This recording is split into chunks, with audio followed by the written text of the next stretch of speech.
Assalamualaikum warahmatullahi wabarakatuh. Saya Nanda Amanda Dewi Lestari dengan NIM 1320179, kelas PGSD 20B2 dengan mata kuliah Evaluasi Pembelajaran, dosen pengampu Ibu Titin Sunaryati SPD MPD. Nah, di video kali ini saya akan membahas materi tentang penyusunan instrumen penilaian kognitif untuk memenuhi salah satu mata kuliah evaluasi pembelajaran.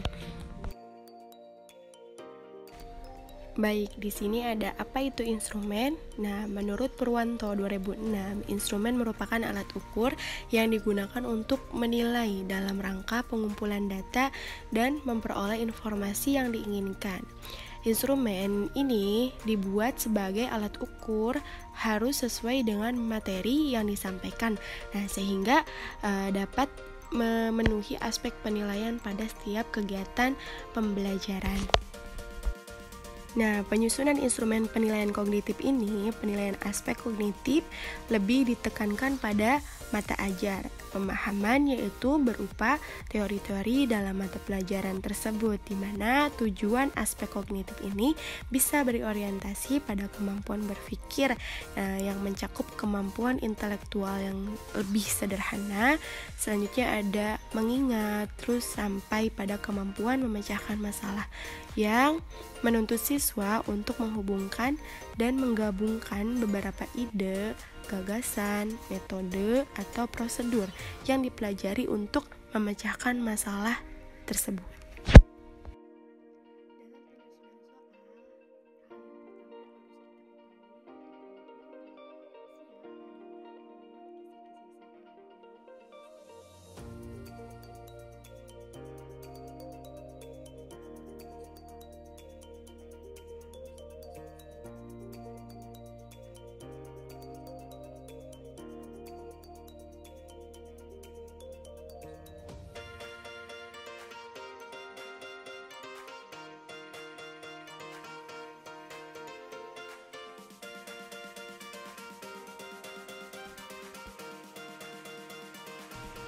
Nah, bicara apa itu level kognitif dan bagaimana sih penerapan dalam soal?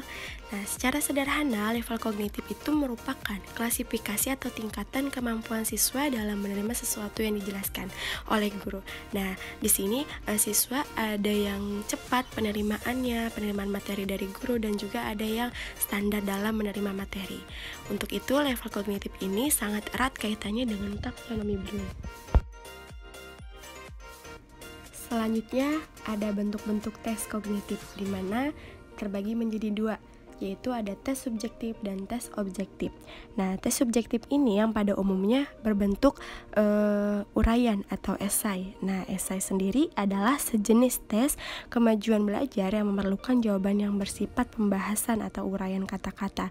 Nah, ciri-ciri pertanyaan didahului dengan kata-kata seperti uraikan, terus ada jelaskan, mengapa, bagaimana, bandingkan, simpulkan, dan sebagainya.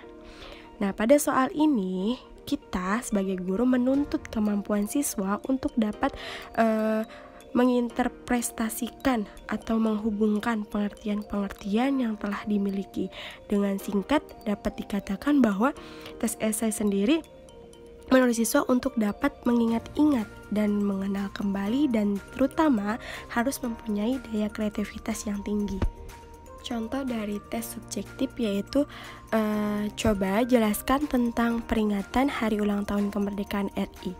Pertanyaan ini kurang spesifik. Nah, sebaiknya ditambah penjelasan sehingga menjadi coba jelaskan tentang peringatan Hari Ulang Tahun Kemerdekaan RI yang diadakan di kantor kabupaten tanggal 17 Agustus 1998 yang lalu.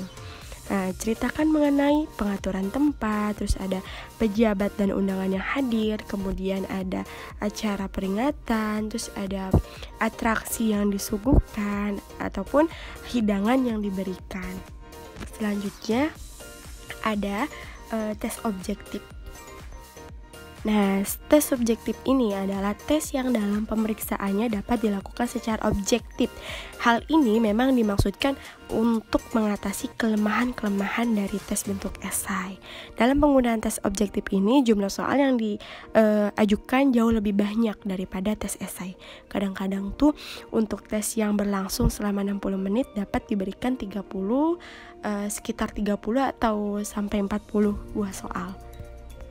Nah, tes objektif ini terdiri dari 4. Yang pertama ada tes benar salah, yang kedua ada tes pilihan ganda, yang ketiga ada menjodohkan, dan yang terakhir ada tes isian. Nah, selanjutnya ada level kognitif, terdiri dari 3. Yang pertama yaitu level yang pertama, knowing, level kedua, applying, dan level ketiga, reasoning. Setiap level memiliki level kognitif sesuai dengan taksonomi Bloom mulai dari C1 sampai C6.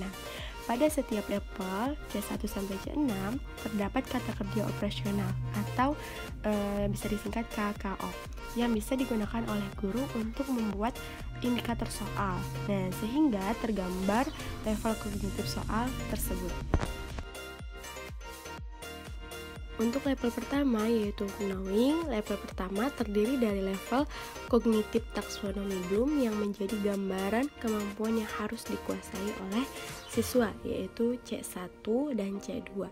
Untuk C1 sendiri yaitu mengetahui dan C2 yaitu memahami. Nah, kata kerja operasional yang bisa digunakan dalam indikator soal untuk C1 diantaranya mengingat, kemudian membaca, menyebutkan, menyusun, menggarisbawahi, menjodohkan, memilih, menyatakan, dan mendefinisikan.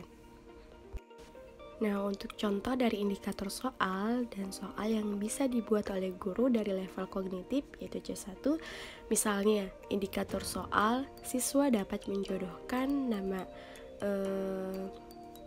ibu kota dan negaranya. Soal yang disusun dari indikator tersebut misalnya, perhatikan beberapa nama ibu kota dan nama negara berikut ini. Nah, di sini ada soal menjodohkan negara dengan ibu kotanya. Di sini sudah terjawab ya, Jepang dengan ibu kota Tokyo dan Rusia dengan ibu kota Moskow. Nah, selanjutnya ada level 2 yaitu applying. Pada level 2 ini mencakup satu level kognitif yang harus dikuasai dan tergambar pada siswa, yaitu menerapkan atau bisa disebut juga C3.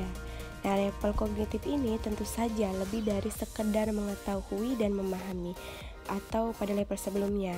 Nah, namun tentunya siswa harus bisa menerapkan. Oleh karena itu, kata kerja operasionalnya pun menyesuaikan dengan level kognitifnya.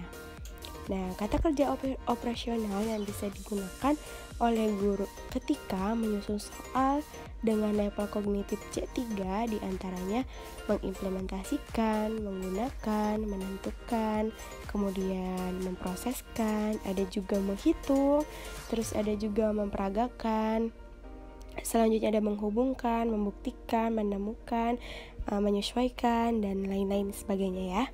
Terus ada contoh indikator soal dan bentuk soal yang menggambarkan level kognitif C3. Nah, di sini ada indikator soalnya, siswa dapat menentukan volume gas yang dihasilkan pada proses elektrolis larutan. Nah, bentuk soalnya di sini ada elektrolis larutan AgNO3 atau 0,1 M dengan elektroda C dilakukan selama 5 menit dengan kuat arus listrik yang dialirkan sebesar 0,5 ampere. Nah, tentukan volume gas yang terbentuk di anoda atau AR Ag sama dengan 108, N sama dengan 14 dan O sama dengan 16. Nah, bagaimana sih cara mengetahui atau menjawab soal tersebut? Tentu saja siswa perlu mengetahui dan memahami konsep reaksi elektrolis dan cara perhitungannya. Kemudian pengetahuan dan pemahaman tersebut selanjutnya akan diterapkan pada penentuan volume gas di anoda. Jadi pada pengerjaannya siswa tidak sekedar tahu dan paham akan konsepnya, tetapi siswa juga menerapkan konsep tersebut untuk menjawab soal hitungan dan berkaitan dengan konsepnya. Selanjutnya ada level 3 yaitu reasoning. level 3 ini menggambarkan kemampuan dalam penalaran dan logika. Level ini terdiri dari 3 level kognitif dalam taksonomi Bloom, yaitu ada C4, analisis, C5 itu evaluasi, dan C6 itu sintesis.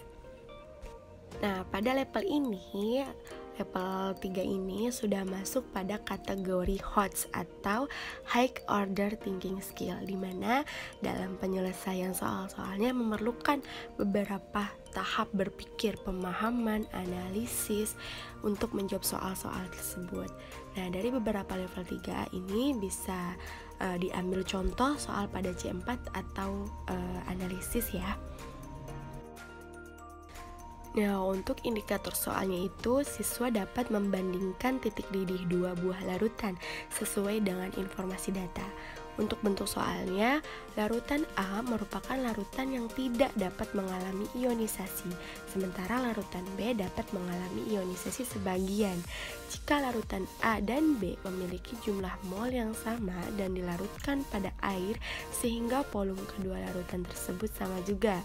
Bandingkan titik didih larutan A dan B, apakah titik didih A sama dengan titik didih B, atau titik didih A kurang dari titik didih B, atau mungkin titik didih A lebih dari titik didih B. Nah, jelaskan. Ini soal ini memerlukan analisis yang sangat kuat dan memahami akan konsep dari soal tersebut. Mungkin cukup sekian penjelasan dari saya, kurang lebihnya mohon maaf. Billahi taufiq wal hidayah. Wassalamualaikum warahmatullahi wabarakatuh. Terima kasih atas perhatiannya.